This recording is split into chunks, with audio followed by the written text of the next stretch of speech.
Welcome back to another episode. This is how we are starting, right? Um, we have Dexter. Can you give us a little introduction about yourself so people get to know you a little bit better? Yeah, my name's Dexter Shea. For years, I played under the name Dex, D-E-K-Z, but recently started my new passion project, which is Voyageur, which focuses more on music that, progressive and stuff like that, progressive house, melodic house stuff, trying to separate. So I'll get into that a lot more later. But yeah, it's exciting to have this new project, and it's been a while since I started a whole new How do you pronounce that? Because Voyageur. Voyageur. So I wanted to do really French. started it is French. It started off as a French house idea. Okay. So I really like old Daft Punk. Yeah. Really like new disco, and want to have that kind of like as my patio, almost like a groovy club idea, just daytime vibes. And I looked into they have a Daft Punk has a track called Voyageur. And then I looked into paying it, it's a French house thing. I looked into spelling it the French way, and I realized the Voyageurs were Canadian folk history guys. Well, they were part of our history, especially Quebecois history, because they used to go up and get all the battle the rapids in these canoes and go and do business with the native Canadians. Wow. First Nation, yeah. So I realized it was that Canadian historical thing attached to it. So I'm like, oh, that's pretty cool, and I decided to go run with it. Nice. But like you've been DJing for a while, right? So when did everything started here for you? You're I have from a pretty PI, right? Yeah. So 2005, my cousin from the Caribbean installed virtual DJ on my mom's desktop. Yeah. So kind of started there. I started making I always burnt CDs for people. I always was like the Napster guy, the LimeWire guy. So I always liked sharing music that way. So I realized, wow, I can kind of record a mix for people. It'll be like one big track. Actually, at that time, Virtual DJ allowed you to do a mix and just press a button and it would create a new song. So you get the two tracks overlapping. You just press another button. So I used to do actual cool mix CDs for people like that, like compilation mixes. And this is back then, 2005, 2006. And of course, hockey warm-up mixes. Love doing those. There's another Canadian thing for you. But so that's kind of how I got into that. Hockey warm-up mixes. Yeah, hockey warm-up mixes. Like AC/DC mix with Benny Benazzi and all that stuff. Or people just send me here's a bunch of tracks we want to have our hockey warm-up. And they come out to the ice too. So I would do that. That's really smart. Yeah. So it wasn't there was no idea of even doing this in a club because I was 16, 17. And it was just, so I think I did a high school dance in grade 12. How was the scene back there, back then? I mean, I had a house party after grade 12. And even then people weren't really...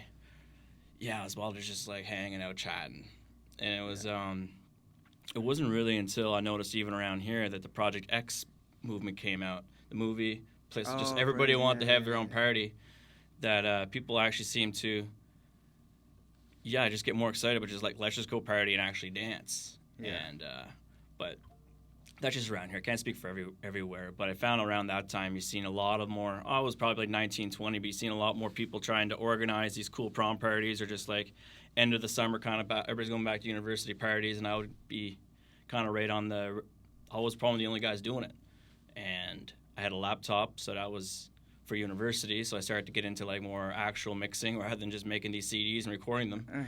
My first set actually getting back to high school was I really just did these had two CD players going, not CDJs by any means, actual CD players with these 10-minute mixes on each one, and I would just go back and forth. So I had no idea, I had no mentor showing me what a CDJ was. I just kind of figured it out on my own, right? I mean, YouTube didn't even exist then, so I couldn't really get many tutorials. So I was just figuring it all out. Went to university in Halifax, Dalhousie, but mostly wanted to go to Halifax. So I know that's where the club's there. That's the biggest city we got out here. It's only 3 hours away from the island, so I can kind of get that big city experience where now I still think it's a perfect size city. I love that city so much, and I brush shoulders with DJs from Egypt to all over. And we're all just trying to figure it out on our own. This is 2011 when I started getting really in-depth there, and that's also the Vici era, so everybody kind of had... And technology was catching up too, so you just have these smaller controllers. Yeah, what was that? That were getting 2012? cheaper. Yeah, 2000. So Pioneer released their first legit controller, and Pioneer and Serato DJ, and I think in 2012. That kind of changed the game because before then, if you use a controller, you had to use Serato Itch, and the effects sucked. It wasn't the same product. They were they're almost like, yeah, these controller guys, don't take them seriously. And then they kind of like merged everything from turntablists and controller DJs were using the same program then. And then after that, it seemed like the controller market just got so much better. Now you got those awesome standalone ones. Yeah. Which everybody in the city has. And my are... CDJs haven't got used at Baba's in years because those standalones are amazing. Do you ever use your CDJs at all? I use them at home to practice, get my cues and everything ready. But even then, I'm worried about the cues not showing up on like Diego's AZ or whatever. Yeah. But it's been good. So good. It's still been good for that as long as I keep them updated with the firmware. But it's just great how technology changes. But yeah, back then, I've seen a lot change. Yeah, a lot of change, and you met a lot of people on the way. Yeah. You've seen all develop the scene from your time till like today. That it's probably that's a huge difference, no? Yeah, and it's just what I said. It was always talking to the older folks, like older promoters that kind of knew the thing, and older DJs. But a lot of us were just trying to figure out, trying to wiggle our way in, trying to figure out what it meant to us, especially like just because we're all doing the same thing roughly, but it is kind of different when you had. Like I said, the Avicii era, when a bunch of kids were just buying these $200 controllers and playing at like frat parties, house parties and stuff, it was kind of like a generational thing where we're all just trying to find our way and trying to squeeze into the scene and throw our own. At the end of the day, it was just throwing grassroots parties is how we got in. Yeah. I was going around trying to get bookings at clubs in Halifax, and I was getting nothing. So you just kind of have to, like you and Tom, you were talking, just kind of book your own space, bring your friends out, and then start. And maybe then you can ask. In that city, luckily, there was headliners coming through quite often. Say Calvin Harris played there, 2010. A lot of dubstep DJs played around in Halifax around that time. So I was lucky enough to open for Adventure Club and Mord Fustang. I don't 2011, they were pretty big. Adventure Club's still making great music. They were dubstep, and I was kind of like an electro house guy, so I opened up for them because they're like, we can't have dubstep for 6 hours. Well, I mean, notherdays it happens, but the promoters at that time were like, you know what, we want you to come out and play some electro house, play some deadmau5, play some, other kind of stuff, like Wolfgang Gartner stuff, and that's what I did back then. And yeah, because it was basically I was throwing a few parties and building up a bit of a, doing my own thing, and then you just get picked up by a promoter, and it's pretty wild. Although I did have my little controller, we were all using controllers. These famous DJs from Montreal, Mort Fustang's from Europe, I think. He made really great electro house back in the day, and he was using a little controller. We were all just kind of like, because they were producers first, DJ second, so they weren't just going to show up and use CDJs. Yeah, a few DJs back then would have, but they were all controllerists too, and it was kind of cool. But yeah, there was definitely a big movement then. Did it look like change. Now? I think now it's the same thing. Whenever all the beginner DJs show up to the club with their small controller and their computer, whenever for example, I've seen it, you guys did it too, not too long ago, because it's easier for everyone to is used to different softwares to use the. I feel like I speak like so I'm wearing baseline, so yeah, but at John Brown's, that you guys were in a table and everyone was using their own controller and own computer because it was easier for everyone. It was like that. It was before, that's what you're trying to say, or it was, and basically I think by that point, one of those guys had a standalone. We could use USBs, but we're playing John Brown's, not a spot we're comfortable really with. We didn't know what direction it was going to go, and for me, it's like I need to have my laptop because I don't know what's going to go, where the crowd's going to take me. And back. For those places. So for those places, I needed my laptop, but having a laptop, you could use some of those.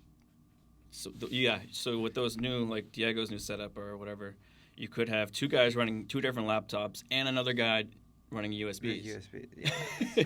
So I mean, but it'd be a really clean looking setup, and so all those options now.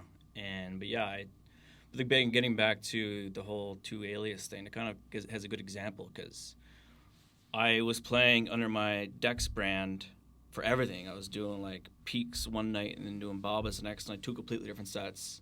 I'm probably the only guy that could say he played Evolve, a wedding, and then I went over and played Evolve, and then I came back home and played Cavendish Beach in one weekend, all under the same DJ name. All completely different sets. And I love all music, so I was like, that's fine by me. But for branding, it's not. Like it's Yeah. hard, especially when it comes to Instagram. Like I can't have a video promoting my wedding page on a page I want to produce underground dance music with, Yeah, and I can't like make a Pitbull mashup for like a reel, and I just feel like it was conflicting. For me, it really, I love everything. That's fine, but it does when you do separate the two. I have more. It just gave me more freedom. It was really liberating to do that, but it also doesn't hold me back. Like there's no caution about what people are going to judge. I'm like, is this the right direction for this brand? Am I going to lose underground music gigs and like basements in Halifax because I'm really pushing this mashup mixtape I just put out for like for this prom party type thing. So I've been wanting to do it for a while. I never really had a.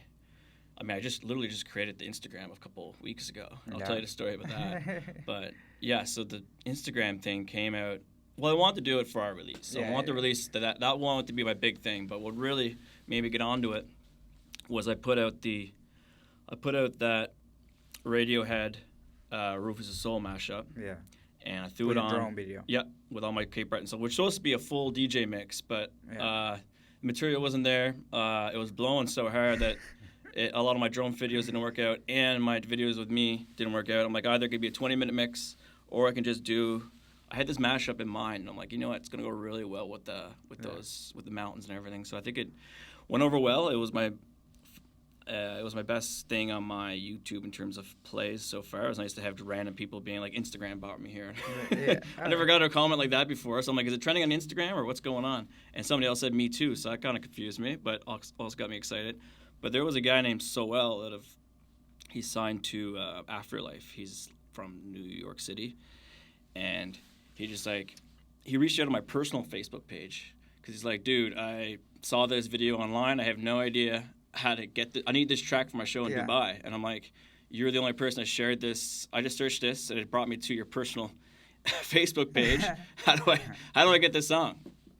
So I was like, you know what? I really have to make sure that I am streamlining everything, and it's all going to like an Instagram page and my own SoundCloud. I could have had my SoundCloud on there, but I still didn't have any download links up. Mm-hmm. So it's nice to. He's just like, I need this track, and sure enough, he did play in Dubai, which is a pretty cool feeling. I felt really cool. You posted a picture. It looked really nice. Yeah, so it was nice for him to reach out there, and he actually knows the Adriatic guys who made that Rufus mashup. So I'm hoping that maybe he'll play it again, and they'll kind of notice it from one of his sets. But he's signed to their label, Siamese, as well, I think. So that was pretty cool. But him reaching out. Just getting a message request on Facebook from him was pretty cool. Really I'm like, you know what? This shouldn't have happened. I should be more professional about streamlining all my stuff, have a link tree, which I still don't have. That's my goal, like, pretty soon, is to have a link tree with all my stuff. Yeah, bro, you can set that up in, like, literally 10 minutes. Yeah, I know. Max. I just got a little baby now, so that's my excuse. My excuse for everything, but it shouldn't be.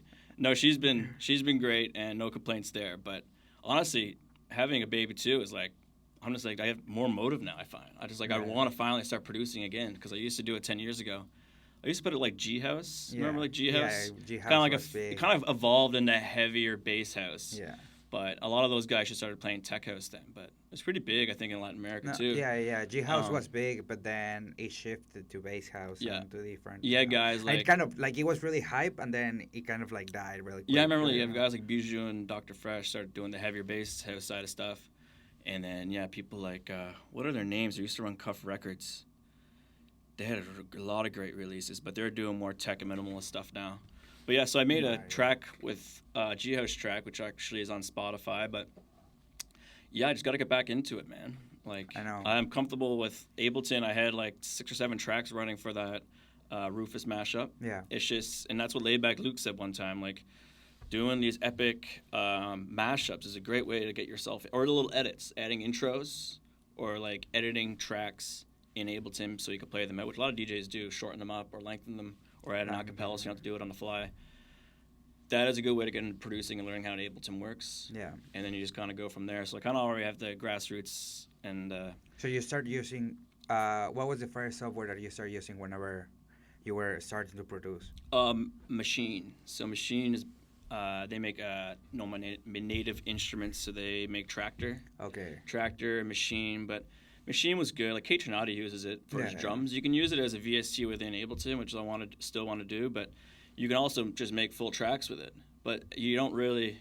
You're kind of triggering everything, like drawing in little Yeah. tiny. You don't really have a nice waveform there with like the two different modes you have. Yeah, in that's why I Ableton. asked, because you said that you started producing 10 years ago, and the huge like if you compare Ableton 10 years ago to Ableton 12.1, Yeah. I think we're right now, it's a huge difference. You cannot even see the EQs, the waveforms, blah blah blah. Yeah, well, I had Ableton 8, probably 2010. That's what I used to make my mashups with back then, and it's gotten a lot better. Yeah. Yeah, and I mean, one thing though is me and my buddy split uh, an, The a license? copy, Yeah. and you used to be able to crack it so easily. But then, Yeah. and then I don't like why you want people want to crack when you just get the updates. But now if to go up to Ableton 12, they're charging you like $500. So I'm like, I'm pretty sure to jump from 10 to 12, they're charging quite a bit of money, which is too bad. But I think 12 it should is be free, no? I think the jump from that much of a jump, I think they are charging. I'll have to look into it again because I feel like the built-in stuff is a lot better on 12. Everything's better on 12. Yeah, everything is it's crazy. And right now. so I mean, and I like the new AI stuff is what's got me excited, because some people think it's hurting music, but for me it's like use things like Sono. Have you heard of Sono? I've heard of it. I've seen a bunch of ads, but I really. I mean, you could just build a whole track around it, but I mean, it's not going to sound studio quality and the quality I would like to play in my sets. Yeah, But yeah, what's amazing now is you can come up with melodies and you can export just a MIDI, so you can just run a couple of ideas, and like that's a really cool loop, and you can get the MIDI from it, and Yeah. you can build upon it more within Ableton, and like yeah, there's a plugin called Wizard AI or something like that is just specific for MIDI and chords and blah blah blah. I was thinking, because I'm getting a bunch of ads on Instagram and shit. So I was like, okay, I'm gonna see some reviews, and everyone was saying like, no, don't buy this, don't buy this. This is like a baby's toy, blah blah blah. Like, I was like, maybe I'll wait, but there should be probably Sono, like a better Sono's AI the best. to Sono's- create, because I think that's my weakest point right now in production is creating melodies or chords that are kind of like Well, at your more level too, groovy, like you I would know? love to make a progressive house song. My dream is to have a song that's on like Injunity, which has local. There's so many great singer-songwriters Yeah. around here, and do that, and to rent a studio and have a girl sing on it, some really uplifting vocals. But if you just want a quick little like sentence, you can just go on there and have all these different options. oh for, yeah. and you can process them how you want. But me, it's just so that's kind of got me as a guy that doesn't know much music theory, and I mean Deadmau5 has no music theory either. But it's just like being able to just have a system where you can just press a button and it's just like, I really like that, because that's how kind of music for me is too, where like sample based producing like Daft Punk and them all a lot of house music is all sample based. Yeah. That's not really, you're not sitting down making a beat there either. You're hearing a track and being like, I like that. What can I do to it? How can I Yeah. build on it? And that's kind of what AI does too. It just gives you a bunch of samples for like, here's some really cool stuff that could work for layering, and as opposed to just sitting there with piano keys, piano. which you can, I don't think everybody's going to replace that, but I think it's just gotten to a point where I can go in and not feel so overwhelmed, I guess, by not knowing music theory and all this other stuff, and still learn it, but Yeah. learn it with like ChatGPT. Oh my God, for showing me how my rack should be. Yeah, yeah. Like and just taking a picture, and then and it would tell me, well, do you want this for YouTube for a Voyageur mix, or do you want it for playing in a club? Well, I'm going to show you how your master rack should look for both, because for YouTube they're going to ChatGPT said they're going to compress it after a certain amount. So if you do this, they're just going to bring it down. I think it had LUTs or something. So I had to download something to make sure I wasn't because they're just going to kill the quality. So they're like, you want to export it this way? Image or audio? No, it's audio. Of audio. So they said if this is going to be used for a YouTube mix, you don't want to go too high because they're just going to bring you down and it's going to feel too compressed. So they're like, okay. So whenever I asked it, they're like, all right, well, here's what it should look for when you're playing in clubs for your SoundCloud release, and this is how it should look. Your Rufus mashup should look for or sound, or be exported for layering on your video, because it's a completely different export system. I didn't know that. Yeah, it's same for uploading music to Spotify. If you have a wave form, a wave song, that's what, like in terms of it's 48,000 the quality. I don't Other know. hertz and stuff. Yeah, 48,000 hertz. I don't know if it's hertz, but like every time that you upload your song to Spotify, Spotify brings it down to 44 100,000 something. It brings the quality down. So you need two different masters to be able, one for SoundCloud and everyone else to DJ and stuff, and then one specific for You just need to be Spotify. quiet. You just need to be Yeah. quiet because if you go too loud, like you need for a club track, um, yeah, it's you're just gonna bring it down, and then you have no control over how it sounds after that. Yeah. They just kind of sandwich it all. And yeah, so ChatGPT, like Yeah, it's crazy. I mean, think about how much YouTube changed music production. It really, I guess, just allowed it to be for everybody. It's almost like, like you didn't have to come from a rich family or have somebody that like an older brother that can help you get into it. It's so limiting back in the day, right? Yeah, You can, if you really had the passion, you can learn. And I mean, YouTube really helped out people that just can make bedroom producers. Right. Became more of a thing. It's always been a thing. I read Moby has a great, probably the best DJ book you can read. He has two of them. How he blew up in the '90s, living in he was homeless for a bit and just making tracks, sampling them and stuff. But just he was definitely a bedroom producer too. Not that it couldn't have been done, but a really good deep dive into music back then, especially in New York City. But yeah, bedroom producers always existed, but now it's just like a whole different level. There's no excuses anymore. yeah, no. Especially now with AI, there's no excuses for me to not Well, be. the only excuse that you have is that you have a baby now. Yeah, So. but like I said, I'm But trying that to try can and use. also- I have You I don't don't have know time these at home. Voyageur videos, man. Like Haley, my wife said, what a great thing in 20 years to be able to go and show her. Like, hey, here's your parents' trip to Cape Breton. Here's one thing Yeah. your father recorded while he was there. So there is that I can use it as excuse, or I can just see as like leaving stuff out there to one day look back on is amazing. Exactly. I lost my SoundCloud and it killed me, man. Mashups, dude. I had my third you strike, lost it? 2015. So there's an example. I found them on a website, myfreemp3.com. Okay. Had everything. It was yours? Yeah, all my old mashups I lost that I shit. didn't even have on my computer anymore. I don't know how they got on there, but it felt great because there was a few of them. So I mean, it's just like put it on the internet, it should be there forever, but not Yeah, the case no, with no, that. You know what I yeah. mean? It still could be removed, so you gotta be careful around that. And And especially nowadays where things can get viral quicker and shit like that. Like imagine you doing more mashups like that in like today's era, you know? Like yeah. you made a few and one already got played in Dubai and stuff. So imagine. Yeah, and that's the thing where I like to, because I used to do a lot of two friends style. Yeah. Like rock, pop, all mashed up. That's what I used to do. So it's nice to be able to get back into that a little more. Like I called it Big Bodie mashup last summer. They do Big Booty mashups. So I call it Big Bodie because it was to play on my friend's boat, and they're big Two Friends Yeah. fans. So yeah, a lot of Fleetwood Mac mashed up with a bunch of other stuff, and a lot of fun. But like getting back into that. Now that I have these two separate brands, I just feel like I can go 100% on both of them. Yeah. And it's liberating too, where like just knowing that when you're promoting a show, you don't have people coming up to Babas and expecting a peak set. People have always kind of expected that too, Yeah. but some people were thought that I was some people that thought I was more of a top 40 DJ, and you have other guys like no, he plays Evolve, Yeah. and he does it all. So it's really nice to be able to separate the two, go full in on both.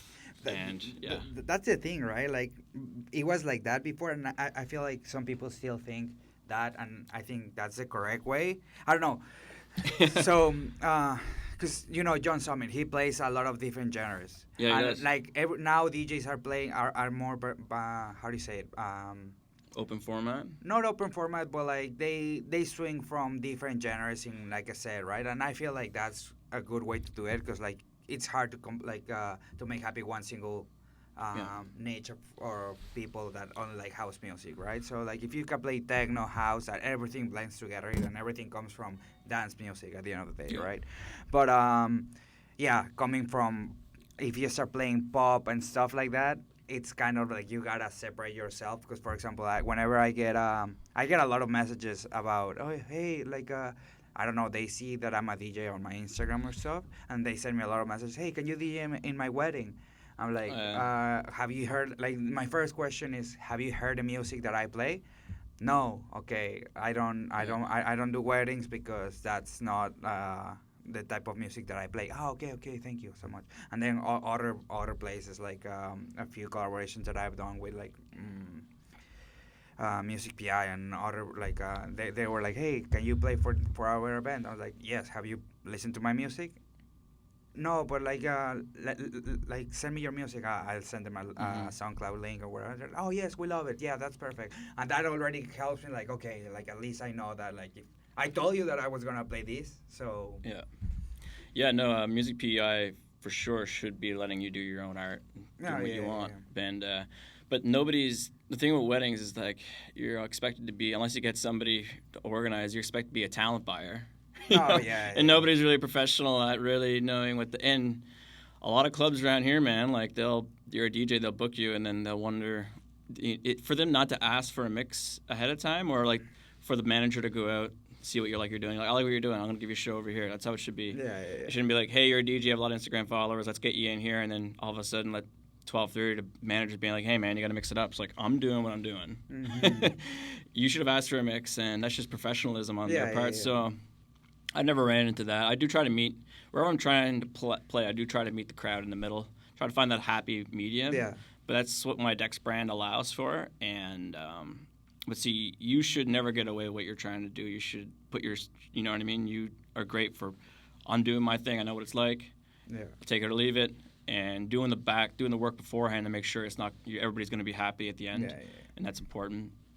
But yeah, that allows me for, but there's definitely a thing too with DJs get stuck in. Well, getting back to, you follow Mile High Supply or whatever, the DJ Instagram page with memes. Yes, yes, yes, yes, They yes. shared something today Yeah. where it was like, it's funny how when you're not a DJ, somebody will ask like, oh, I heard you're a DJ, and And they don't, there's- they don't realize, yeah. Are we talking about wedding DJ or Calvin Harris? But there's a lot of spots in between. Yeah. But for some people, just they think you're a DJ and then that's it. Oh, There's, you're a wedding there's no DJ, nuance. There's no or- nuance. It's just one. Yeah, you're a Yeah. DJ. So, and that's fine. That's how people. But like, I always compare myself to bands too, where like Dex is more my cover band. Yeah. Dex is my cover band. I'm Yeah, like I'm gonna put my exactly, yeah. spin on like stuff you might know, but I allow that to be my cover band now. And he's talk to some guys around here. They have 7 bands. Like some of the guitar players and singers around here, they Yeah. have like 8 projects. They might have like different projects, be like different tributes, Yeah, different yeah. cover band tributes, and then they have like I'm releasing original music through this band. But then I have all these cover bands. They have my regular parody cover band, and then they might have like a Blink-182 tribute band. What's a really famous band from here that there are like so many different artists inside that band that every time it's the same band but different artists. Sultan Soul always book them for their events. Yeah, it's the Love Junkies. Love Junkies. Yeah, they'd be like the best, most talented Yes. cover band to get, and they're gonna play all the '90s hits, some of the '80s, and maybe even rework, let's say like Uptown Funk and some of the new funkier new tracks. But like, how many individuals are in that band? Because every time Yeah, I see think they them, they're rotate, but I think different. there's the few OGs. The singer I think is pretty much your standard, but Okay. but that's a good. I think it's just a good analogy for comparing. Yeah, for comparing what I'm doing. Yeah, It's yeah, just because you can't, as a band that's trying to win Junos and ECMAs, and you can't be doing cover gigs with that. You got to separate it at some point. yeah, So I mean, I think so. I'm doing the same thing, and no, I just love like during the pandemic, like I said in my bio there for the mix. Voyageur started as like originally before the pandemic, I was thinking like, oh, I want to start making more laid back, loungy stuff. And I love French house, disco house, so Voyageur came from that. And then during the pandemic, it was just like really fell in love with more in Juna Deep, that label, some of the stuff that was going on Circle, Yeah. Circle, like so a mix of that, and just like so whenever clubs closed down, I was just like I was hiking, I was still listening to electronic music, but the mixes I was listening to were a lot more something about melodic house, not really like the heavier Afterlife stuff, but the really raw progressive house and melodic stuff that just kind of like you can even just like great to hike to. It's like it doesn't make you want to go to a club. That's who wants to be around people, being like in a group of people, but being outside, and it definitely still works in a club, obviously, but some of it's just so earthy and it just works super well with drone videos. Yeah. And Yeah, exactly. Yeah, there's a reason why You feel like you need the nature to kind of have like that progressive kind of sound of Yeah. like. There's a reason why if you're following like progressive house stuff on Spotify, the album artwork is always a drone shot or some kind of nature shot. You know, I find it's almost like 60% of the time it is, because there is something about these sonic, warm synths that just work with the idea of just floating and just being in nature and hiking. Yeah. And it doesn't really impose other genres are just like really dance heavy with their drums. That's one thing I notice with progressive. It doesn't rely hard. You rarely hear a snare. You don't really hear a lot of hi-hats like you hear with tech house and like other stuff. It just more relies on that really raw, rumbling sub bass with nice warm synths that just feel good. And doing these videos too, even now after clubs are open, I'm just like, you know what? These videos are a way for me to play music that I'm listening to all the time, that really reflect what my Spotify most played looks like. And I can't play them in the clubs. I can do it in another creative way. Getting back to like Napster, and that's my version of DJing was always like sharing music with people. Yeah. This is music I like. This is how I share it. And DJing just became one way of doing that, where I used to, like I said, give out USBs to people and CDs. But yeah, it was just kind of like, it was just more or less just wanting to share music with people. So now just me adding a song to a reel or an Instagram story is a way of me. I feel like I'm DJing, because some people respond me like, thanks for sharing that story. That's a really cool track you used. Yeah. And that means the world to me too. It's like same as somebody shazamming a song on a show. Yeah. Some DJs get offended. I'm like, that's my man. Yeah. Love that. Love to see it. And because I love just sharing music with people. I'll never gatekeep music. That's the last thing I'm going to do. Some DJs will literally change the songs on the you've seen this, because they're scared that the guy behind them is going to see it. And I'm like, man, like the person that made that track doesn't want you gatekeeping their music. Yeah. They want that DJ to see it too, and so they go buy it on Beatport, and you're out here like changing the name of the song. ID. It's funny, but we live in a space where it's different. If you're in a competitive market like Toronto, all you got is your tracks. Yeah. And like and maybe I can see where they're coming from there. But me, it's just all love, and like I would love to show some guy a tune and then him play it next weekend. Just try not to play it before me if we do it back to back. Remember who showed you where the tracks came from? But other than that, I love sharing music, man. That's what it's all about. And these videos are a way of doing that. Like I think we're up to like 4,000 plays too on the video. Oh yeah, last week. I it's I just been, checked. What, like I'm pretty happy. 5 days, 6 Very days? happy with that. I think that video is gonna do. I think it's gonna be the most watched, because right now, Leia's the number one. Yeah, she has a great following, man. Yeah. She's been in the game almost as long as you, or yeah, like longer than you. She got a gig. She went to Veld the first year they had Veld in 2012, and I took over her set in Moncton.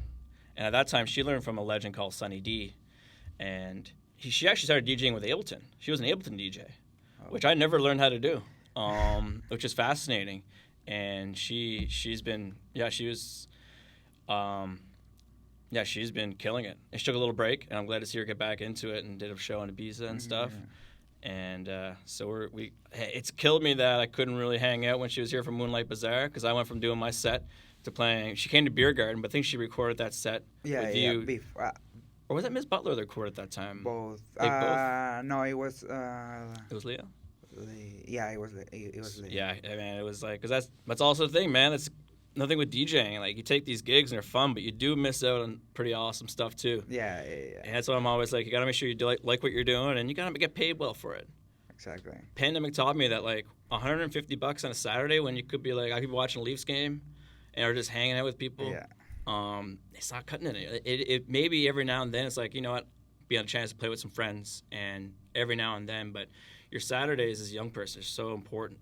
And losing.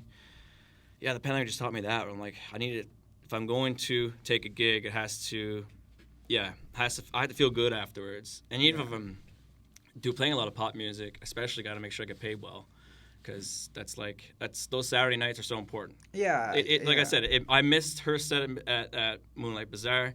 Glad I was able to play Beer Garden that night for closing weekend. But you I had play a great time. at Bazaar too, right? So you play at the Moonlight Bazaar too. Yeah, I played early. I don't think they were over from her Miss Butler went over, didn't arrive yet, so I never got to see them until Leah came. Her and her friend came to my set at Beer Garden and came on stage for a bit, so it was good to see her there. But that's just getting back to it. Like, yeah, you do miss out on some pretty awesome stuff by taking these gigs. So Yeah, there's a mental thing as being a DJ. You got to go all in because you might miss out on a bachelor party due to a huge corporate event you took a year ago, or the weddings they're great, but you really can't be canceling those because like your buddy's bachelor party's that weekend. You're gonna miss out on that. You miss out on certain things, and you really gotta just balance, trying to do that whole work-life balance. And other people's entertainment, them going out and creating those awesome memories, is your job. Your job, Your yeah. job. You know what I mean? But you gotta also go out and create your own awesome memories. Yeah. You gotta go on a trip and maybe go to with a buddy and just go to like LA for a weekend and go check out or go to like you went to Electric Island. That's not only good for your music taste, you know what I mean? Just going, hearing and learning, but you're also creating an experience that we need to do because you can't be playing every Saturday night. Yeah. No, it's hard, and especially I don't know, like we were getting paid, like I'm speaking by myself and like Diego and all of them. We were getting paid $150 whenever we started. Like, I don't know, what was that, 3 years ago? And at the time it was fun because, it was $150. Yes. Oh, it is a big deal. Now, I wouldn't play for $150. Well, you wanted the experience and it was fun for you, but now you're realizing, hey, I'm at the level of DJing where I feel like I could branch out to Halifax, Montreal and stuff. Yeah. You got that by taking those gigs.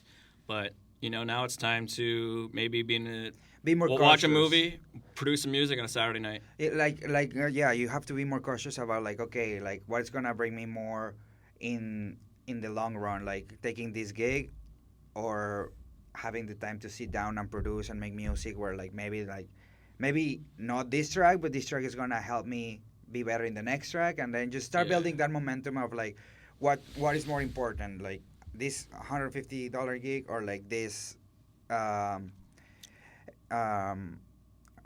can I say it? Like just getting better at making music, or like just putting the time in, like putting more stuff, more stuff out, like music. And if you're touring all the time, and just playing shows, it's probably hard to produce too. So I want to congrats you on that EP, man. That's exciting. Oh, thanks, bro. I really appreciate it. We're gonna have to. I don't know if you're gonna get me to interview you, but you gotta flip the script here sometime. Get someone to interview you and talk about it, because I imagine you got a lot of things to say about it. Oh man, it's just been all summer. All summer I've been.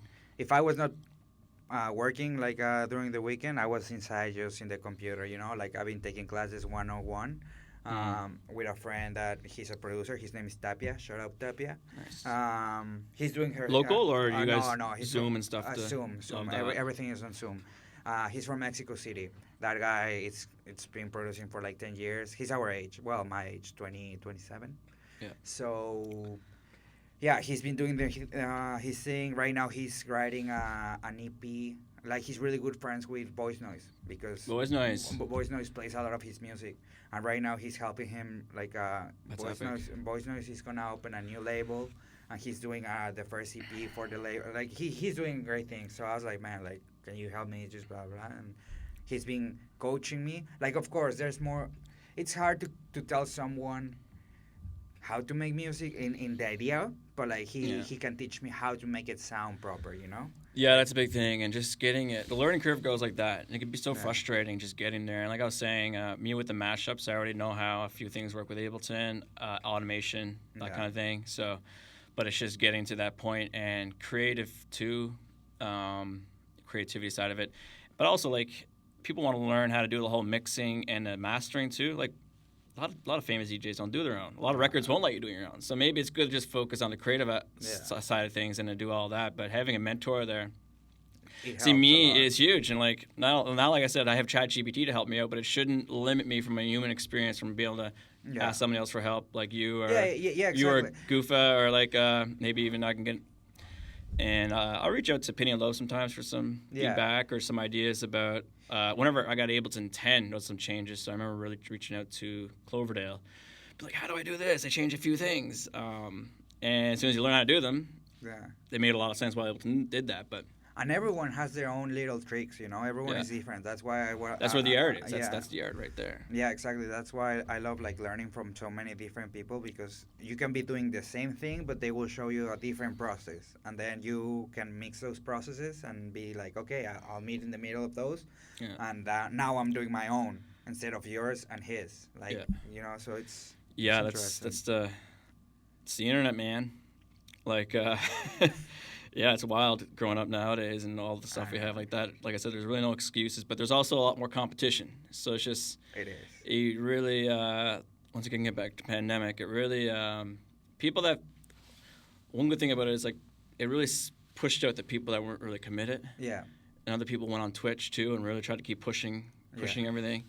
And it's kind of the same thing with this competition you're seeing. And maybe AI music is something to compete with, but the best will always rise to the top. And the people that feel authentic too, maybe authentic and Instagram is kind of like is an oxymoron or two counterproductive things. But people that do really feel authentic, I think are going to rise to the top. Other than the people that you're competing with, like the fake DJs and the celebrity turned DJs, like I don't see the competition in the long run. Yeah. I think people always like they last 1-2 years and then that's it. Somebody complained about like Paris Hilton playing in Ibiza, and I'm like, that's awesome, because if people want to go see her, that's great.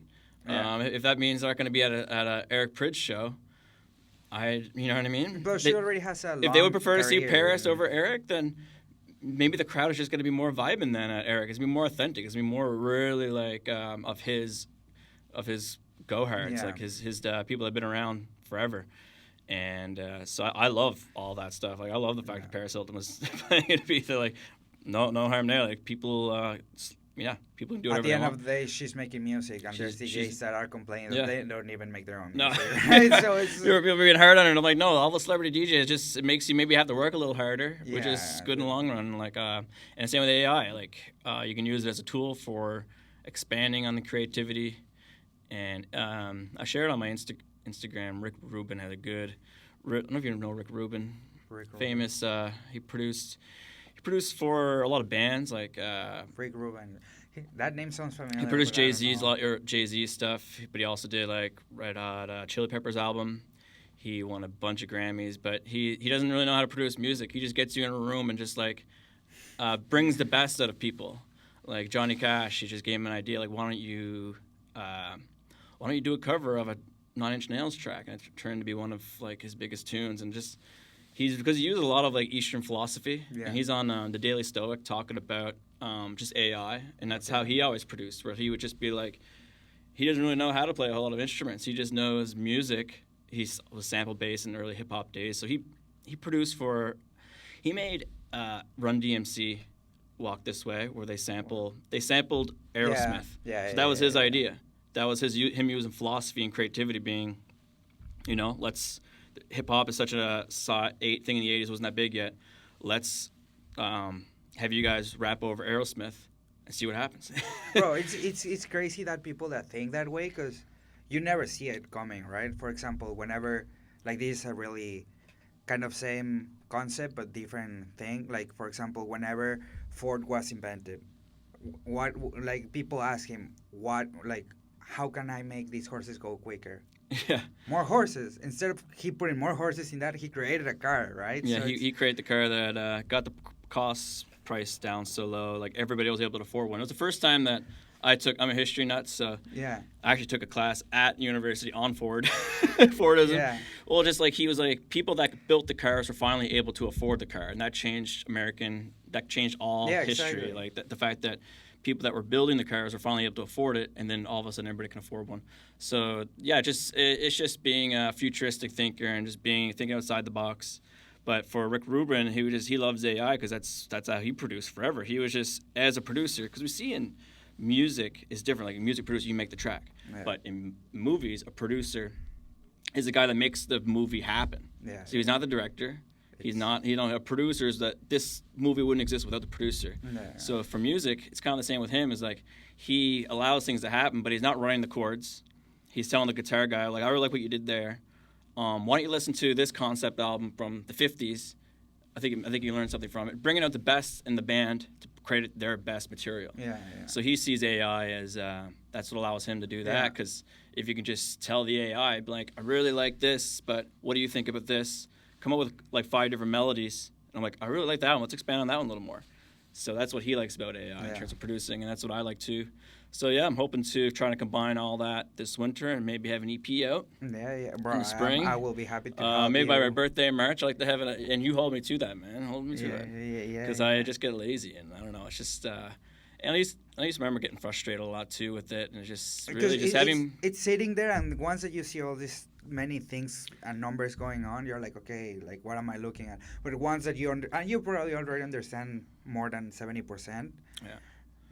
Once that you start, it's like going to the gym, right? Like the first couple of days, it's gonna be like, or the first week is gonna be like, oh, what am I doing? It's hard, blah blah. As the time goes long, like it's just gonna go easy. It's gonna be easier, you know. Yeah. Like, No, no more excuses. Just keep on making excuses for myself. That's also the thing with my baby now too. Is like, I'm gonna go to the gym as much. Getting back to the gym analogy. I think, I need to have a routine now. It's a part of, like, I've been so not having a schedule and just living by, like, now I have to have a schedule. Now I have to have routine. And I think having to have that routine, I'm going to be like, you know what, I could actually fit this into my schedule a lot easier than I could. Like, I'm going to be a lot busier. Yeah. But the force of me actually to, not only desire to have her being able to listen to these tracks when she's older and watch these videos, but also force me to have a routine. Could it's not going to be. I see it as more of a momentum piece, as something that's going to hold me back. So I'm excited to do that. And there's a few things I want to bring up. One thing I wanted to mention was one thing, and I will talk about Electric Island. It came up when we were talking about Electric Island. I tell people all the time, like, because it's nice to just go out. As a DJ, you're playing all the time, but go and listen to a mix. Yeah. But still, like, I like to go out and listen to. Before I really played a whole lot of progressive house, I remember seeing Yotto in Montreal in 2018. Blew my mind how good it was. Because I saw Chris Lake the night before, and Chris Lake was playing music that I want to play. I was Shazamming a few tunes. I was really like locked into the technical side of it, but I couldn't really get lost in the mix because my DJ brain was working. I'm like, man, it's a great transition, or I wonder if that's when that ID's coming out. I went to Yotto the next night.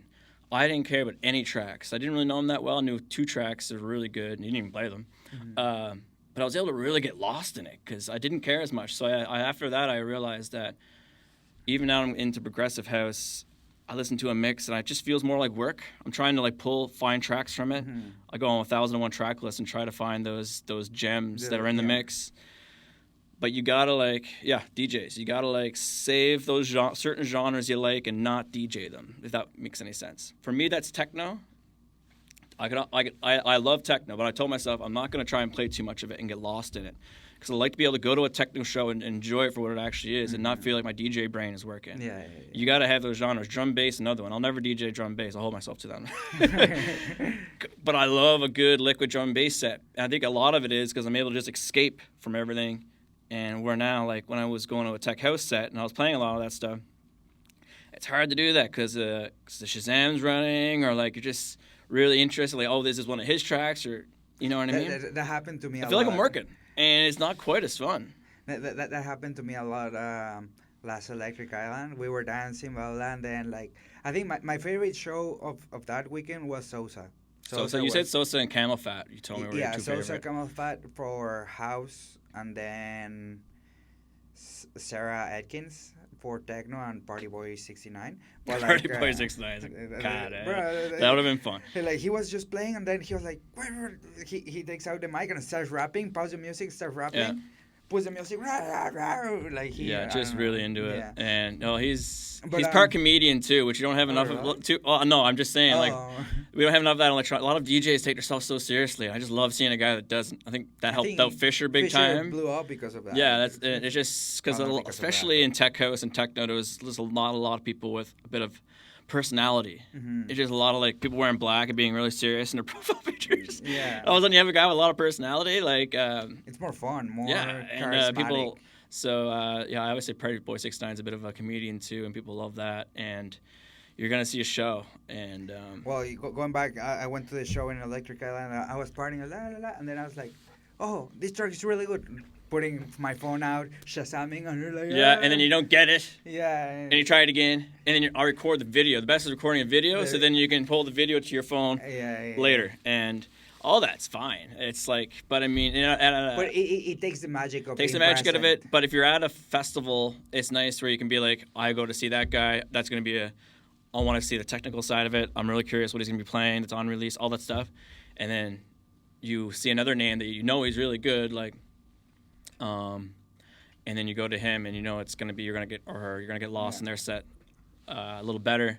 It's just because you get another recommend for DJs. Don't get stuck in your lane. Like, yeah, you want to be a tech house or you want to be a Afro house DJ, but don't just see all the Afro house DJs at a lineup. You know what I mean? You might have to skip a couple to go and get inspired by the DJ on the other stage that's doing even like even like an EDM DJ. You might learn something or just go to the main stage and just seeing everything and just seeing that guy up there. I probably started from nothing. I don't know. There's always a learning experience. You don't want to get stuck too much, especially if you're just a DJ too. I always tell people if you're going to just like, oh, my thing's Afro House, that's cool. But if you're not producing it, man, if you're stick with it, produce it, or branch out a little bit and have fun with it. You're a DJ, like you're a selector.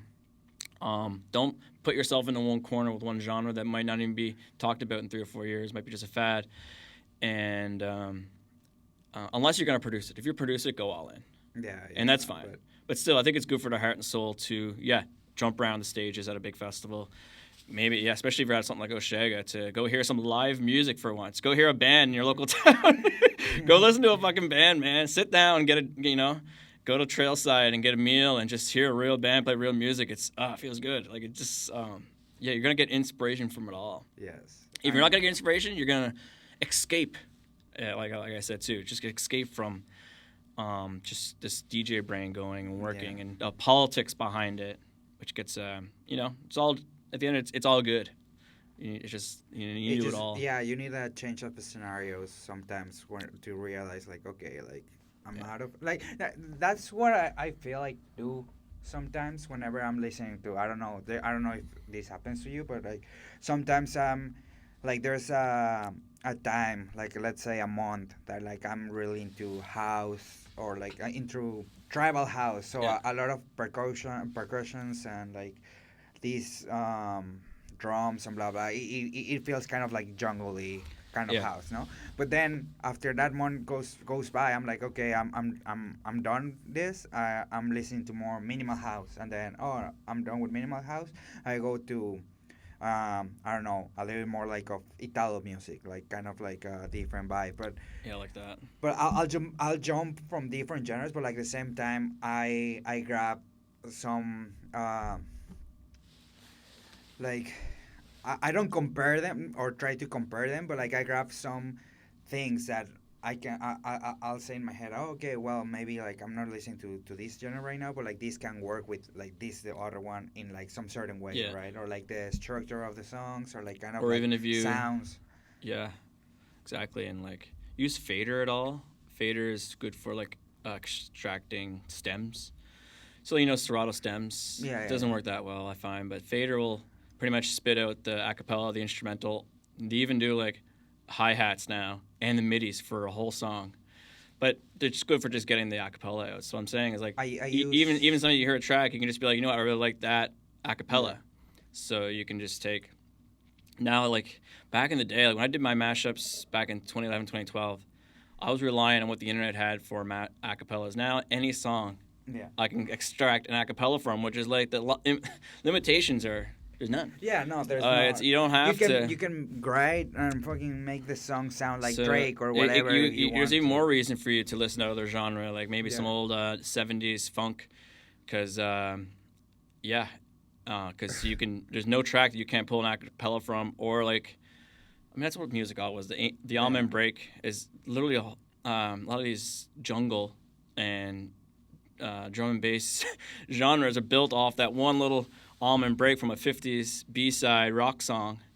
You'll notice as soon as you hear it, the almond break. A lot of house tracks use it too, but it's really just a drum loop, and yeah, somebody decided to use that in the '90s, and then And pretty much a whole jungle the thing of genre of jungle music is pretty much based off that one. yeah. Not based off, but it's so reliant on it, and just pulling from all that stuff. And there could be something out there, man. There could be something out there, some '90s vocal that you can never get the acapella for 10 years ago. You can get it now without Yeah. reaching out to the artist. I literally I go on the internet, but the software that I use it's not even a plugin. It's called Moises.ai. Okay. You put the link of whatever video you want to extract a cappella, and then you can extract everything there too. Another one, yeah, Stems app that's just built in on my computer. And What are your thoughts about stems with DJing? I use it sometimes. I find Serato is not quite the level I would like it at, especially for I thought I could just record. If you flip from one to the other, it really injects more sound, so you can notice it when you're hearing it. When you go from you're playing a track, the most easiest way to do it is just go to complete a cappella. Mm-hmm. That sounds good. But if I want to go from original to instrumental, it fills in where the a cappella used to be with more mid-range on the rest of it. And it actually sounds a lot different. So it's hard to, you really got to be careful. But if you're just going, even if these drums are clashing, I got to take the drums out of this other track. I find Serato still doesn't sound good enough where I can just get rid of the drums, the percussion on one track, and it'll sound smooth then. It'll actually make the rest of the song bubble out a little bit and feel more saturated and actually mix up my mix a little bit. So from going just a straight a cappella, it sounds fine, but I don't trust it yet for everything else. I think it works a lot. It is the future though. Whenever you're blending more kind of like pop or like more open format, it's way you need it. You need it for pop useful, music. yeah. My God, sometimes you're doing two requests on the fly and Because they do not work it's together, or really you hard. didn't get your phasing right, and there's two people trying to sing at the same time. Because that's pop music, man. You get your intros, but and then you can just press a button and remove yeah. the thing. But then you really got to be careful. Like I said, it doesn't mix up the whole. It sonically doesn't sound the same. So you really got to be careful with your highs and mids around that. With Serato right now, but it might get better. But as for fader, that's what I like for. That's what I've been telling people for a while, especially with Tech House. It's so much fun to. I know one DJ that every track he has an acapella intro, whether it's an acapella from the tracks that's coming in, or just a random thing being like. Just like an old hip-hop track with just a few bars of vocals. And that's how all of his mixes just seem so smooth. There's always he always starts by mixing in an a cappella first, and then it brings in the drums. And then that's his shtick, and that's what he does with, he comes from an open format disco background and hip-hop. Because hip-hop, all that stuff, it's all very similar with disco and like Kaytranada kind of stuff. Yeah. It's all inspired, so it's just open format DJing, and that's the way of just tying everything together. So making those edits in Ableton is another great way for making your sets pop. Doing those acapella intros, they make DJing so much fun too. And you just loop a 4-bar acapella at the beginning of it, and especially with the kind of mixing you do. And you don't need stems on the fly in Serato for that. You can just make the edit in Ableton, and then you can go with the flow there. Yeah, you just follow the structure of the song, and then that's man. it. It's it's crazy just watching back at old videos or like old sets from BBC Radio 1, like the Essential Mixes, and just how much it's changed. But also how things stayed the same. And now 90s stuff is coming back super hard, like Kedema. Yeah. What a 90s sound he has. Or like Yosemite by him, and then It Gets Better. It just feels like UK rave stuff from the mid-90s. That guy's killing it. I want to go to his set in Montreal on the 14th of November. Playing? Yeah, I think it might have sold out, but gonna try and get some tickets for it. Him or Sammy Vergi, I want to fly out and see one of those guys. Because Sammy's another guy where, I used to play a lot of that stuff. I'm kind of getting away from that. But I think I can go to his set and not really care too much. I can get lost in it. Because that's the stuff I used to play a lot before the pandemic. But he plays a lot UK of garage UK, and UK stuff, bassline stuff. But, yeah, I want to hear a few tunes. Obviously, his classics. Yeah, I say classics, they're probably only 2 or 3 years old. But, I feel like, in Kedema too, Hard House, want to get into Hard House. Not sure if it's something I'm going to go way too heavy in. I think I played some, my Boiler Babas, I played a few Malugi tunes and a Kedema tune. But other than that, I tried to not go too heavy on it. Yeah. And that way I can go to a set and not be working the whole time. But we have a few sets coming up next month. Yeah. Finally, haven't played together in a while. Since New Year's, I think. Yeah, so one secret set we'll be announcing here soon. Yes. And then Halloween to Babas, you're hearing it here first. Halloween. Can't wait for that. Are you gonna dress up? Oh man, I'm like the worst for that. But I do want to go all out, but how do I? I won your last Halloween party. What? Jen and I, we dress up as... You guys won, yeah. As What Mini were Me you? and Dr. Oh yeah, Evil. you're a great Dr. Evil, man. So I like to get something, and if I dress up, I want to go all out. But then if I go all out, it's gonna be hard to DJ with my costume on. So I want to just do something funny, or something simple. For years, I went as the Bloody Beetroots, were famous DJs. Don't even hear about them anymore. But they had a track with Stevie Aoki called Warp in 2010 that took off. But they wore like black Spider-Man masks and leather jackets. That was their shtick. Yeah. So I would do that. And I had that mask. I wore it for 7 years straight, every Halloween. And they got to a point where nobody knew who I was anymore. That's how long I wore it for. But I still have that mask. But having it, yeah. So I don't know. I kind of want to dress up this year. But Dress up as the Ibiza final boss. Leave the beard. that's gonna be a popular one this year. True. And then leave. I think I might be able to have the hairdo. Yeah, pull that off. get I definitely don't. away, I'm definitely not jacked enough to pull it off, but it's gonna be fun though with the little one too, dressing her up. So maybe in the future we're gonna go as a couple. You know what I mean? We'll try to I love having kids and going over Halloween. Things like Halloween are gonna be fun again. Yes. Halloween's only been fun for my DJ gigs lately, but I can't wait to just go door to door again. I bring that aspect back. I love to go as Gandalf and. My kids can dress up as little hobbits or something. That's a lot of love that. Yes, sure. So, and Christmas is going to get a lot more fun again Yeah, too. exactly. Kids just make things like that.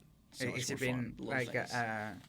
do you find it really day and night being with opposite or in like a 180 compared not having kids and having a kid, or you don't feel too much of a difference except that you have a kid? Oh, definitely a big difference so far, but things will never get back to the same as everything's changed. But for the first few weeks, man, it was I felt like COVID all over again. People came over. I'm like, have you been around anybody who was sick? Put some. I still have the sanitizer at the door. Yeah. But also I only went to the grocery store for the first 2 weeks. I went to the grocery store and Shoppers to buy formula. So it was kind of funny because I go out and finally socialize with people, but I haven't socialized with anybody for 3 weeks. Yeah. So it kind of felt so we're getting back into doing more of this and playing shows again, which is great. But things have changed. Your whole outlook on life changed. All my art, my approach to art is going to change. I hope, like I said, I'm going to use it as a tool for actually getting things done because I have somebody I can show things to and be proud of, and all that kind of stuff. Yeah, just putting stuff online, man, is so great. Like I said a while ago, losing those tracks on the internet and then finding them again later. Yeah, just because it's just nice to be able to go back and find this certain space and time. And even this, seeing where my thoughts are. I'm going to listen to this in 10 years and be like, everything you said was stupid. Yeah. But it's where my thoughts are at this particular time in my career and in my life. And that's the best way to do it. For example, me releasing this EP, the only song that I really like is the first one, and then the other ones I said it's okay, but I finished them and I was like, am I gonna just leave them in my computer and forget about it, or I can just put it out? Maybe they do good, maybe not, but at least I can look back and see the difference between how my production has been getting better and better, just comparing this EP to the next one, Yeah. So, and that's another good point, knowing how you're changing, because I was actually going to bring up yesterday when I was on my old YouTube page, DJ Shay 16.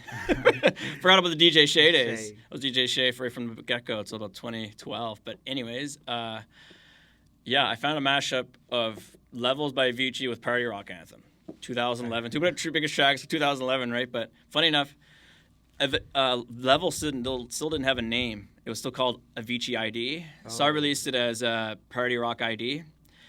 And I only brought it up because it's so bad. The comments are I thought it sounded fine, but people in the comments are the key clashing is terrible. And it is true. A lot of mashups, you can just change the key to make it work. Yeah. And I wanted to make them work. The melodies are kind of the same, but I just needed to, I should have really brought the vocals, pitched them up a little bit, and did something. I didn't do it. But I remember after that, I make sure I use mixed in key. I downloaded mixed in key literally a couple days later. Yeah. But I just made sure to make sure that even though it did feel right to me, I just was tweaking my ear. I was still new to it, but it was funny to see that pop up the other day, and it made me think about how much of a learning experience with that was, and having the comments and how they hit. But I wasn't offended by them. I'm like, you know what? Yeah, that does sound like that is clashing. Those keys are clashing. It's just two big tracks. I wanted to like form into one, and most people like loved it. But for the musician, they're like, yeah, those two they don't go together. They're clashing, and they definitely were. And but yeah, having that online though, and still online, and not being like strike down, it was funny yesterday seeing that. So it was nice having that on, even if it isn't your best work. Yeah, exactly. Like, You can see the changes. It's good to look back and see like, okay, like this is how I started, and then yeah. No, there's something else I wanted to mention. Not really. I guess we've gone over the basics. I love it. The basics, I guess the only thing I wanted to mention with everything going on in the world right now too is just all the politics and everything online is just crazy right now. And I really think we're going to go into a moment where people are going to see our shows and escaping as more important than ever. I think we're into a moment where renting and things are getting crazier online. People are going to want to like go and touch grass again. People are also going to want to like go to our shows where they're around like-minded people. But just drop everything too, and just use our shows and all shows as a form of escapism from escape from the reality, shitty reality life, AI stealing your jobs, and just algorithms make us argue online. So I think as bad as that all is, I think we're in for. I think music is going to be more important than ever for people. In the '60s were crazy too, but then you heard it in the music, you heard it in like the Woodstock songs, and our songs aren't really doing that, but we're providing a space and the people dancing on the dance floor. That coming together from all walks of life on the dance floor at these festivals, and I think that does. You don't have. It is political without being political. You don't need to have a DJ up there that's being political. You don't need to have, John Fogerty at Woodstock or Jimi Hendrix at Woodstock being political and stuff or doing these different things. You just us escaping from all that is itself a political thing, and people are going to come running, man. These little festivals where they can just hang out and talk to people from all over the world, man. Like, I remember going to Evolve for this first year and just meeting some guy from Scandinavia. He came all the way to, he wanted to come to Canada and wanted to find, it got rated CBC's best festival, and he wanted something that was more grassroots, not Osheaga, where it's sponsored by Coca-Cola or something, or like, so I remember he was just tenting for me, and I just chatted for him for a while. So those little festivals, man, they're a special place. I don't know if I can do them as much as I used to be able to do. Yeah, no, like Electric Pines and stuff, but they're special where you can just be tenting beside somebody. You're not all going back to your Airbnbs. You're just tenting beside somebody, and you just be like, oh shit, you traveled like. Yeah, I met a lot of people from last year at Future Forest. Like, yeah, that's a good one. From all around. Like, they did a good the job other side of the country to come here every year. They do it, and well, that's showed the Civs out in Vancouver. She reached out to me and my wife when we had the baby, but we brought her out for a tour here. But she played a great set. One almost talked about sets at Future Forest that year, and that allowed us to go, and me and Peniel and Loeb to bring her out for a tour shortly after the pandemic. So that would have been the tour got canceled actually in 2022. So then we moved it to March 2022. Gave her a show at Seahorse and then PEI. That's all because she played there. She mingled with people, and she loved. Obviously, she killed it. So there's gonna be a market to bring her back. So that's a good thing about having Future Forest and these festivals, because it allows these DJs to come back, and people go to the shows, and it feels like they're seeing people they haven't seen since Future Forest. So they're kind of like getting people getting back, the whole crew back, the whole gang's back together. Yeah. Let's get our crew that we were camping with at the festival to back together. Especially me, now I'm getting older in life. It's you need those special things of being. You don't go out every weekend. Yeah. So certain people aren't going to shows. They're not going to as much as we like for them to come to Bob's every Saturday night. Can't, but make a special thing. We're like Peniel and Loeb were here last weekend. Seen some people that come out that were at our first Peniel and Loeb show at Hunters in 2015. You know what I mean? It's kind of like a reunion. Yeah. Because like they're in their mid-30s now too. They're not out all the time, and you can't. You know what I mean? Like the boys come back together are back in town. It's like a family reunion.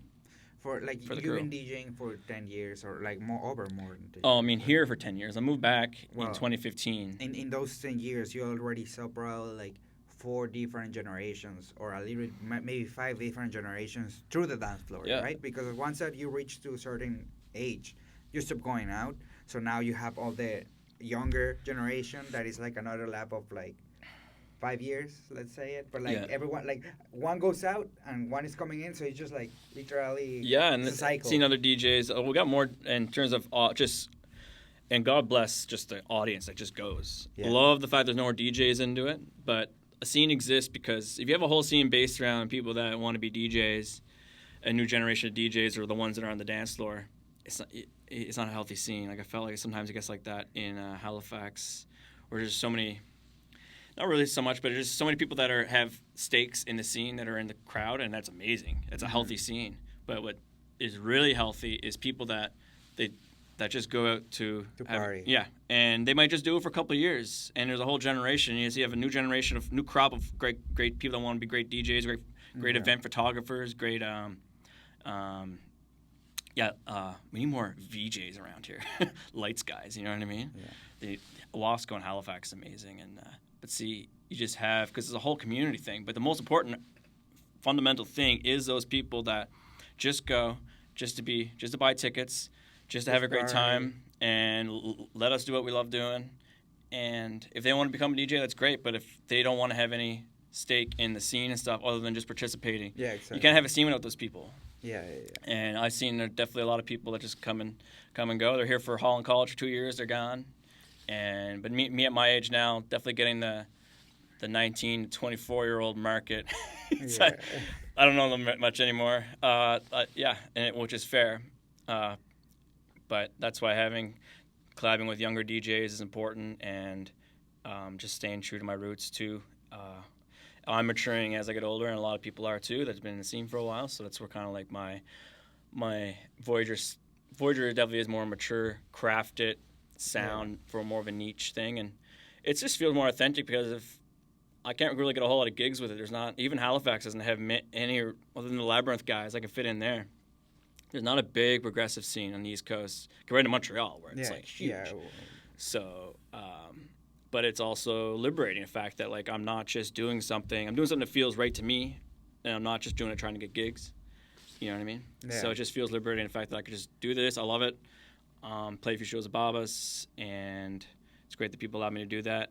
And as for my mixes online, a lot of tracks in the mix I just put the Victoria Park one that I probably couldn't play in a club, and that's why that mix exists. That's why, because it looks great over drone videos, but it doesn't quite have that 12 p.m. energy.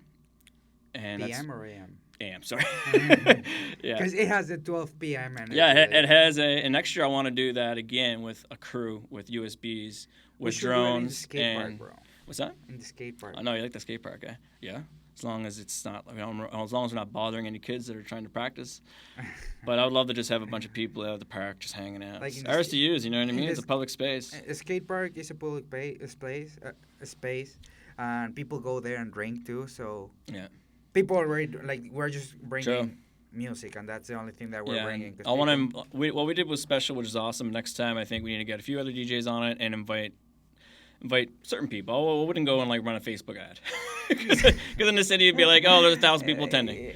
But yeah, turn into all those train wrecks you see on Netflix, but those parodies. But no, but just having just a nice park day and do that. So that's what I want to do next summer. But I also like to send it with those videos too. I like to turn them more into a tourist thing, where I could reach out to a tourism board.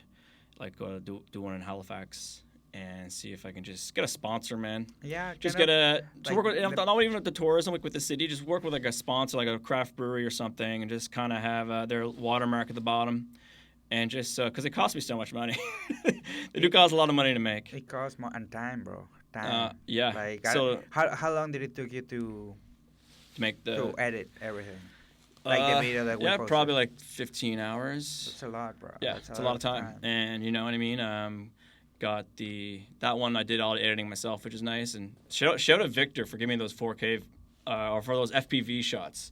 So I didn't do the shots with the really fast ones over the ships and the one over the lighthouse. Yeah. That's him. And my drone can't do those shots. His goes 100 kilometers an hour, and the FPVs you wear the goggles for. And those really, really made it feel more professional. Circle would always have a couple of those shots, not overwhelming on them because the other ones are more stable. But those at the right drop look so cool. So shout out to him for letting me use those. it's he didn't even. I said I want to throw him money. He's like, "Oh man, I like to see what you're doing. Please." He was happy to give me to them, but I offered him money because I like to offer people money for their art, you know. Yeah. But he was really nice. He didn't want anything for it, but I do like to have a budget, and like I used to have. I'm glad you told me I should just master my own because I usually get a guy, pay him $250 to master them, to color grade them. Oh yeah. Sorry. Yeah. And that's why the Peggy's Cove one looks really, really Yeah, cinematic and cool. He did such a good job in the and there's only 1080. Like if we were shooting with 4K drones, I couldn't imagine how beautiful that would have looked. But so no, this time I'm going to learn how to do a bit of color grading myself, and the Adobe Premiere definitely helps with that now. It's a lot better. The auto feature on that works better. And color match, you can put two clips together and just have the other one match it. So you can have one that kind of like sets the mood, and you can put another picture, another clip beside it, and just press color match, and it'll try to like get all the tones to be the same. That's nice. That helps. And then you just get a nice LUT to put over, a filter to put over the whole top of it, and control it that way. But yeah, so I learned a lot. That's why it took me so long, man. I was screwing around. The GoPro shots were nice, but your GoPro really, really boosted the colors. And I felt like it kind of like when you went to the drone videos, then it was too much of a gap. So I had to actually tone down the GoPro a little bit. Yeah. And so, I mean, all those little things took time, but it's worth it to have a product that you're proud of at the end of it. Exactly. And that product, like, as you said, like, you can see, like, look at it in the, like, 10 years from now, and you're like, wow, like, it aged really good, you know? Like, you're like, okay, like, the music is good, like, it looks amazing. It's whenever we used to live in PI, because, like, you maybe will move somewhere, you know? So probably not, but you never know. You never know. You never know. But, yeah, it's like I want to show maybe Discover Charlottetown this next time. Yeah. Because I showed and see if they want to get me on maybe doing set. Get the whole crew of us doing a set maybe at the Penthouse, the Holman. Or maybe. And do the drones and just use it as a, just Charlottetown's cool. You can come here and do cool stuff. Exactly. And drones. Nothing shows off a beautiful city like drones. So like. You like. Have you ever talked to them to see if you want to play at the Oktoberfest or any? You know that sometimes they close the street, Queen Street. I think it's Queen Street. Yeah. They close it and they do like big events and they have bands and sometimes DJs and stuff. That would be nice to play. When I did some stuff for them. I did for the city of Charlottetown. I did the kids' pool party. Mm-hmm. That was a classic deck set. Okay. Played the second track was Taylor Swift, and I had a 5-year-old come up and ask for my autograph. Best DJ she ever heard, she said. So I love that shit, man. Like I love that. Made it. Yeah, I love that. And so I did that for the city. And I used to do the disco skates a lot, which are fun, but really hard on your laptop, especially if it's minus 20.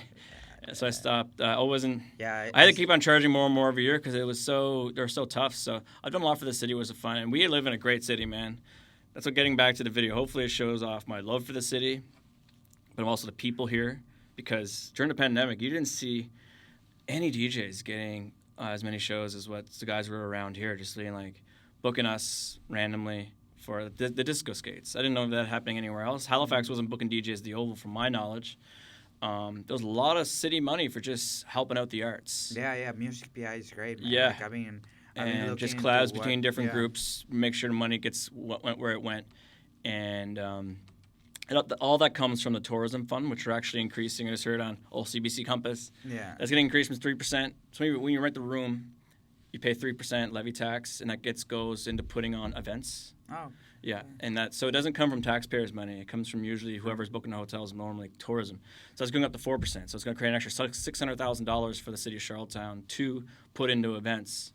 With all that's for like Jack Frost, kids, stuff like that. Anything that's going to bring people in, create this effect where like you're using the tax on hotels to book out more hotels, especially at times of the year when it's a little slow. Because I don't know if we need more people here in the summertime, man. I think we're kind of maxed out, unless we build another hotel. But all that is great, and but I mean, I think showing them this video would be cool, and they'll be like, okay, well, there's something here. It's grassroots. It's not like, and they want us to come to them with ideas. Like Music PEI reached out to me one time, just like, we want to do. They don't understand electronic music, and I was just like, because they said whenever they'd have Ramzoid play, like 2018 at Fishbones, would be the top selling, money-wise at the door would be one of their top money makers for the festival, but they didn't really understand electronic music. Yeah. And they just needed a person. But at that time, there wasn't enough people producing to really have a legitimate. Nobody was really applying, so they had to get rid of the electronic award altogether. But they definitely want to collab. They just don't understand how our thing works, and just pitching, whether it be government entities or just different things. Here's what I'm doing. Can you help me take this to another level? That's what they want. And so we definitely have some good open minds here, and. Yeah, it's and just I think all about... we're putting Charlottetown on the map in kind of like the music scene in like electronic. Like I think we have a lot of DJs here. Yeah. Like you've been DJing for everyone knows you all around Canada. I would say like what's your name? Sibs. Sibs in Vancouver. Yeah, she's amazing. She knows you. Been in love there all over. Went the place. Man, I went up to meet her. I went to one of her sets. We pre-gamed. I told Pinion Loeb like. He's like, you met literally like all the movers and shakers in Vancouver in like one day, because she had a pre-party, and she was dating another DJ, and he brought out his friend, who collabed with. He used to tour with Major Lazer. Mm-hmm. He lives in Vancouver now, and I met him, and it's just like, yeah, you just knowing the. Of course, it's like networking. You can see it as that, but it was really just hanging out with a great person and meeting cool people, like-minded people. Yeah. And I mean, if you treat these things like networking too much, you're gonna come off as whatever. But just to be a good, authentic person, and go to these festivals and talk about maybe swapping shows with each other someday, or just go and traveling and go check out, meet in the middle in Toronto and go to a festival together, is what it's all about. But we live in a big country. And that does suck though. Vancouver's so far away, man. It's quicker for you. It's probably quicker to go. To go Mexico. It's easier to go to Cancun. 3 hours. And hey, direct flights from PEI to Cancun. On starting March, I think, or May. That's gonna be, and I think the direct flights, and then they're gonna be like $200, bro. Can go there for a weekend. That's and wild. Just come back. Yeah, like it's so I love the Vancouver people I met, and it sucks I haven't been there. It was 2 years in. Was it 2 years? In April, but either way, I'm talking about a guy about playing a set again there, in the winter. But we'll see if that pans out. Right now, I do want to do that stuff, but I really want to get an EP under my belt before I start playing in those cities. That's where I played in Montreal, played in Toronto. But unless you have USB with some unreleased tunes, and it's just nice to have when you go to play those shows, and just they can use your track to promote you in the real original track, and. I had them when I played in Toronto, but at that point I was in a music craze where it's a track I put up 3 years ago. It's not really what I'm doing now. So it's just now I got more focus and I know what I want to do and the direction I want to go in. It's just getting in that studio, man, and taking advantage of a lot more people around here that know how to use Ableton than they did 6 or 7 years ago. Yes. But but no, the Maritimes, man, is pretty small. We're all pretty tight knit. Halifax is definitely the hub. But getting back to your point, but I feel Halifax, there's not many producers. There's some really good ones. There's a few. There's a few you wouldn't even know. They're just like have been Jonathan David. He does big releases. There's another guy, Vive. You probably heard of Vive. Yeah, what happened he's amazing. Because I know he released good music back in the day, but then he stopped, and then probably life, man. He'd be probably 10 years older than me too, but then you have. But a lot of those guys in Halifax are from here, or from other spots, or like Cloverdale's from Ottawa, Pinion and Loeb are each from Loeb's from Ottawa, Pinion's from the Valley of Nova Scotia. They're not from Halifax originally, right? So it's just a bit of a hub, kind of. Yeah. But I mean, what I remember Troy Power talking about, and I guess a few other guys, is just like they would do their lighthouse or their events in Halifax, and they would try to branch out, having like a Cape Breton version of their monthly, do New Brunswick ones, but none of them would ever work out. But PEI for a while was the only spot where they can really route acts from the Merit. You're getting hit up by by DJs and stuff, because Charlottetown's really, it shouldn't be the only option. I mean, it's weird, no? That it's the only option. But I love New Brunswick, but they have 3 cities there that are all competing against each other. They don't have a hub. They have 3 cities. They each have their own airport. They each have 100,000 people. If they were like Nova Scotia, they have one big 350,000 person city, you would see so many more tours come here. but you just have three really small cities all competing with each other. And I find it can't really, it's just, that's one thing where it sucks for tourists because you can't rely just on one show out here. And PEI shouldn't be the place where like touring acts play more than New Brunswick. But yeah, I bet you whenever DJs reach out to you from that played Electric Pines, they're playing Halifax and they're trying to play Charlottetown. I imagine they're trying to play New Brunswick too, but they don't seem. I don't see any really as much as there should be, because for a lot of these cities, St. John has twice the amount of people as PEI. You don't see anything happening. It's weird. In terms of touring DJs, in terms of touring DJs from like the West Coast, Shambhala DJs that want to play out here, it shouldn't be Halifax and Charlottetown carrying it, but it shows that it's the people, not only we're important ingredients. It's hard to toot our own horn, but we are important ingredients for that. But also, we can't do what we do unless people actually come out. We can't lose money every time. Yeah, like for example, like I was talking to Sivs, yeah. To bring her here and to play, but like I don't know if it's gonna be a gig that like I'm gonna have to take a loss.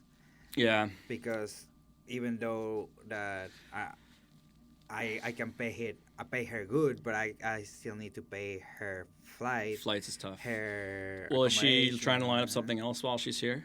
Yeah, we were in talks of that, but like we'll see. Like I don't know. Like yeah, I mean they usually break even off a Halifax show. It's tough. You might make a little bit of money, but get that extra show on the East Coast. Like we got her. PEI paid for the flights. Halifax show was our profit. I mean, me and Penny and Loeb were completely even on it, so that helped out. Yeah. And that's the only way you can really do it. It's tough. It's fucking tough, man. But at the end of the day, if you have to lose. Sorry, go ahead. No, because it's sad because it's really expensive to fly with in Canada. You know. Yeah, I know all about it. It sucks, but especially because you're flying them on a weekend. I'm going to Vancouver. I'm going to try and fly in on a Wednesday. But if you're just flying here for a couple shows and you're leaving, you got to do the Friday, Saturday, Sunday, which is the most expensive time to fly. But it's so that's tough. But you don't mind losing money if it's a person that like, can open up some doors and like you look up to. You got to make sure they're doing exactly what you're doing. They may be your own label, so you want to pay your respect, but you're also working with somebody that. You know what I mean? You want to have a professional relationship beyond the one little 2-hour set, one little weekend you brought them in. Yeah, exactly. So you got to see, I might lose $400 or $500 on the show, but I'm building a relationship here. And if it's not even a professional relationship, there's a person that seems really. I brought in DJs. I brought in a DJ from Portland, Oregon. Yeah, and it was just drama right from the get-go. Drama. He was like watching a UFC game on his phone the whole time. The vibes weren't there. We're almost gonna miss his flight because I didn't know where he was for a bit. Yeah. So you deal with that, and then, but booking really nice, awesome people that, like I said, are reaching out to you and your wife when you have a kid are awesome. Yeah, that's it. Just feels good, and it turns to a professional relationship too. And if it doesn't, hey, you got a new friend that you can visit whenever you're in town. So definitely, I would recommend bringing her because I miss her to death. But if the logistically doesn't work out. It is what it is, but we're trying to make it work out. Like for example, I know that like I can send a message and book and get a date in Moncton if I want, and kind of try. But like it's also like what will it be work? Like book a date in Moncton on Friday, come here on Saturday and play. I don't know if that will work. I still need a lot of Moncton seems to has a few really good mover shakers there now, which want to make things happen. And I hope things really get going there. They're never going to be as big as Halifax, like selling out 500-person venues probably, but frigate, if you can get just something nice where 100 people can support a show, you can actually, as a promoter, put money into that. And so I think there is potential there.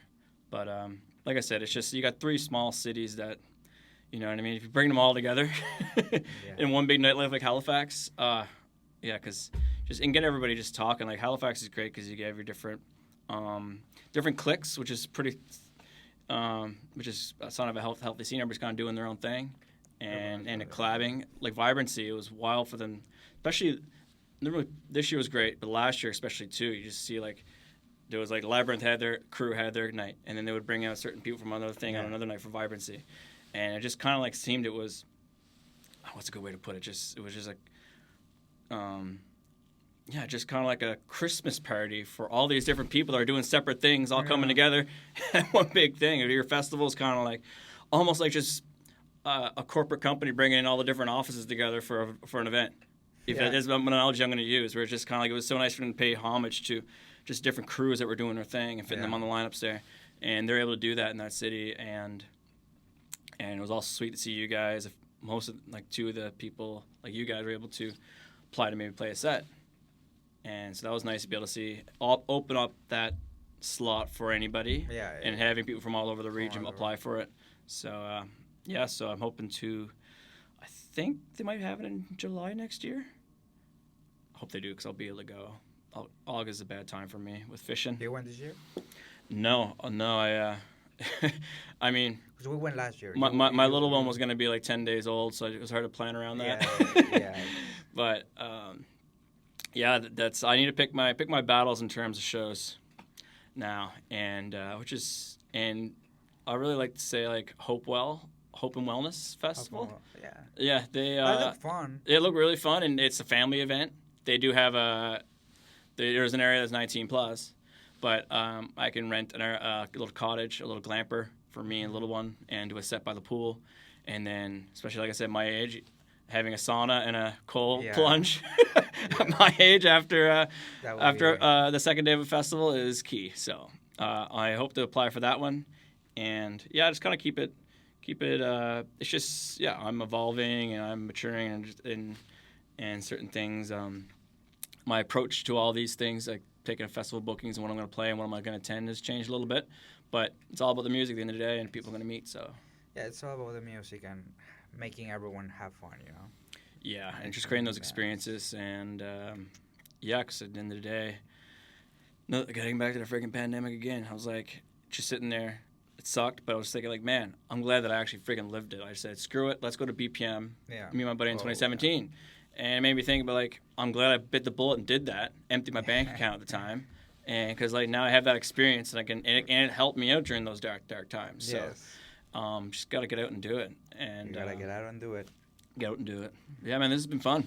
Yeah, let's wrap it up, because I haven't eaten anything since 6 p.m. last night, bro. I've been too lazy. Really? Wow. Because, like, they put this on, so now every time that I eat, I need to, like, clean them really well, like. How long you're going to be? A year. Well, you're going to look. I mean, you're already like one of the sexiest guys DJs around. Now it's going to like. Diego, I'm going for now your it's going to be. Yeah. There you go. So, okay, guys. Your socials, I'll tag them anywhere. Yeah, I mean, take both Dex and Voyageur, and we'll put them in the thing. And hey, what about getting this on Spotify? I think it'll be able to. Yes. Because now you have you got your label on there. Is it going to help you get the podcast on there too? I figured it would. I was looking to that. Well, guys, see you later. Cheers.